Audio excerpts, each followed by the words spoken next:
Hello, welcome back to another Pen Talk. Thanks for tuning in.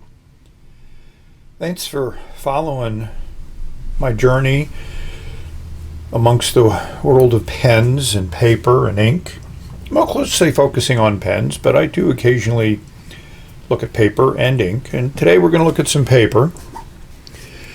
So I've had this notebook for a while. I can't even admit and remember when I bought it. And it somehow got buried, so I never really took a look at it. And then I went on to the Cognitive Surplus website and found that there's a good price on these, so I figured I would show them to you, and we're going to take a look at the paper and how it handles fountain pen ink. But they certainly do a lot of very specific marketing, and they are focused on fountain pen paper, so we'll do our testing. This also has a unique feature that this one page is a grid, the other page is lines. I generally use notebooks for notes, and when I used to work, I always carried a notebook with me, and in meetings or on phone calls, I always took notes, and I still do that today whenever I'm involved in something. I have a notepad next to the TV room. So if something comes across that strikes my fancy, I jot down a quick note. So that's this notebook. And in the same type of vein, this notebook I bought because one of my viewers asked about a big size notebook. And this is good sized. Now it's almost letter size, not exactly collecting. Both of these have hard covers on them, and both of these I think are very reasonably priced. And they promote what they do. They have vision statements. They're very customer focused. So I like that. And I think that's good. And I think we should support some of these smaller type businesses. You know, this has a ribbon guide in it, and it has nice fine lines. You know, I don't know whether this is called college rule or not, but it looks like 7mm ruling. You got your name and address in the front. It's a very nicely done notebook. You got a little fold out here to put loose papers in, and then you have another strap here so you can mark where you are in the book. So you have not only the ribbon bookmark, but you also have the elastic ribbon. It will also hold the book shut. So we'll take a look at this paper, see how they work. Here's this one on Amazon. We'll give you the links in the description because these links I think stay good for a long time. And I'll give you a link to the website, and also these are sold also on Amazon. So if you're interested, I don't know how they're going to sell internationally, but at least in the United States they're available. So before we look at how fountain pens work with this paper, I thought it would be good to peruse this cover.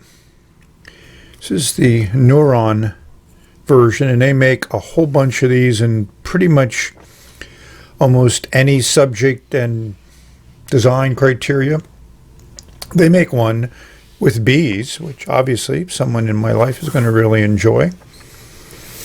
These are very well made. They're stitched, they're glued. I mean, it feels like a good hardcover book. And I think these will survive and last a long time. This one they advertise as being waterproof. It feels good in the hand. I think this is a good size. It does have one ribbon bookmark in it, but no pouch in the back cover. So this is a big notebook. It feels a little softer than the Cognitive one, but that's pretty much the design look, you know, with a pseudo leather cover. Nice embossing there in the back. You know, it has the little elastic here that you can use to put it in place. You know, and notebooks that I have with this type of an elastic, I use this as kind of like to find where I've written in. And it also has a ribbon marker that you can use. So, you know, and this is also extremely well made. Nice stitch and glued binding. You can't go wrong with this. I mean, if you want a big notebook that's nice and sturdy and has a lot of pages in it. This one will work. And they do come with some interesting design covers. Here's some examples of what they have. So now we're going to look at writing. And what I do when I test out a notebook is I go to the last page and I write on it with various pens. And I don't have any rhyme or reason, as these are pens that I have inked up. And it's hard to get this around the camera, so we're going to go this way. These are pens I have inked up with various inks that I've used for a while. And I write the same way, and I do a smear where I do a crosshatch, and then I count to 5 and then smear my finger across it.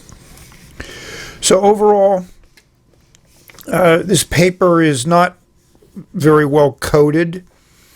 So there's, you get the feedback from the texture on the top of the paper. It's not the best writing experience that I've had. I didn't use any vintage pens on this because that's not what you're probably going to write with in a notebook like this. And if you are, you need to get some other type of paper. I would say it has medium dry times, not long or not short. One of the things that I was surprised about was it got a little bit of feathering there with this Neurons Solar Wind. But overall, the ink colors look very good. There's not a lot of shading. This is not a paper that will do that. My disappointment is when you flip it over, there's some bleed through on almost every pen except for that the Mont Blanc with the fine pen with the Pilot Blue Black in it. There's no bleed through there. But all the rest of them, you get it. The fine nib here with the Neurons Alpha Centauri, no bleed through. But half of these pens bled through. Not a lot of ghosting, but certainly you're getting bleed through, which is one of the things that they say this paper doesn't do. And I wouldn't call these overly wet nibs. So that's the one thing you need to keep in mind. I don't think it would stop you from writing on both sides. Once you wrote on this side, you would be okay. You wouldn't see it. Going to the minimalistic notebook, I did the same thing. Of course, I got to get rid of the elastic bookmark. I wrote with the same pens. 1, 2, 3, 4, 5, 6, 7, 8, 9, 10, 11 different pens. Same inks and everything else. Again, hard to give over the tripod and the camera. You can see from this smears that ink dried quicker on this paper, which I liked. But when you gut drink that dries quicker, you're also going to have less shading. So this has less shading, but not significantly less. I didn't notice any feathering at all on any of these samples. The color also looks good on this paper. And I think the coating on this is a little bit thicker. It's a little bit smoother. So you get a little bit more of a fine writing experience and less feedback. When you flip it over, there's really no bleed through. There's a little bit of ghosting. So this paper, I'd say, is a lot more fountain pen friendly than the other paper. This comes in also many, many sizes. With my setup here, it's hard to work with these large notebooks, but hopefully this allows you to see the difference in the writing between the two notebooks. The color here in the minimalistic notebook is a little bit off-white, kind of a beige color, where the cognitive is pretty much a pure white color. I don't think anybody would be upset with either of these two notebooks. You just have to understand you're going to get a little bit of bleed through with the cognitive one versus the minimalistic.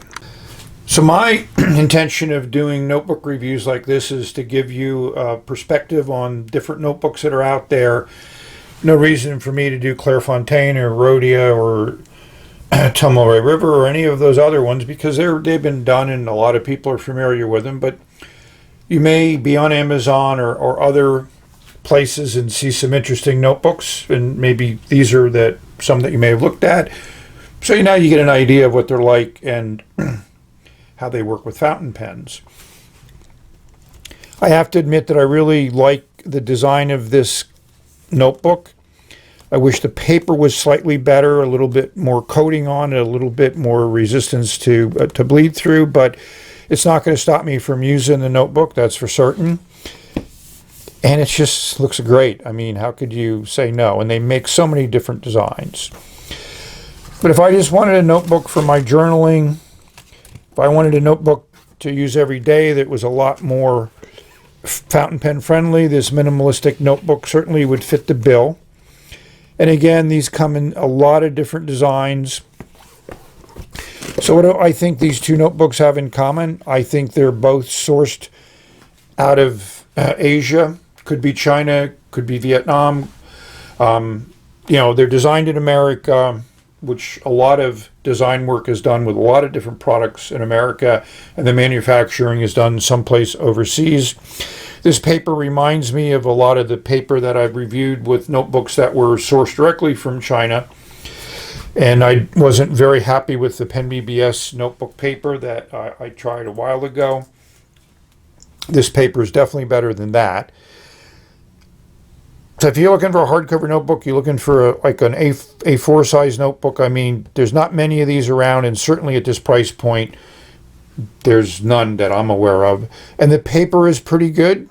Feels good in the hand. Both of these feel good, so the tactile sensation is something you'll enjoy. So hopefully this has helped you maybe make decisions one way or the other if you had any interest in these. They do promote what they have quite well. The grid and lines I could probably do without. I wouldn't mind having either all grid or all lines, but it is an interesting approach.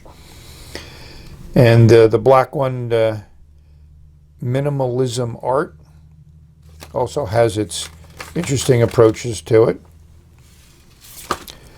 So that's where we're at. So we've reached the end of this video. Hopefully you found it interesting, entertaining, enjoyable, and maybe you've learned something, which is my intention when I do my videos, that hopefully my viewers, after they've done watching them, have come away with some information they weren't aware of before. So thank you for watching. May you find something in the paper field that floats your boat, you find interesting, meets your writing requirements. And that's the key thing. Just like with fountain pens and inks and everything else, you can experiment, you can try different things, and there are an infinite variety on all of these things, but trying to find what works for you, to me, is the fun part. And I just enjoy trying new things and sharing them with my viewers, and that's what this is.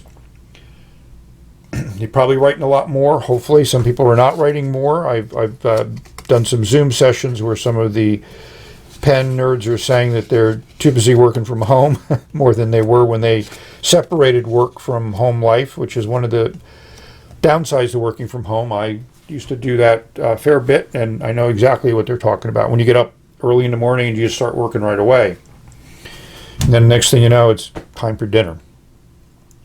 So if you're surviving in the current situation and learning to socially distance and stay at home and be able to still pursue your occupation, pursue your joys, pursue your pleasures, putting ink on paper, and sharing your thoughts.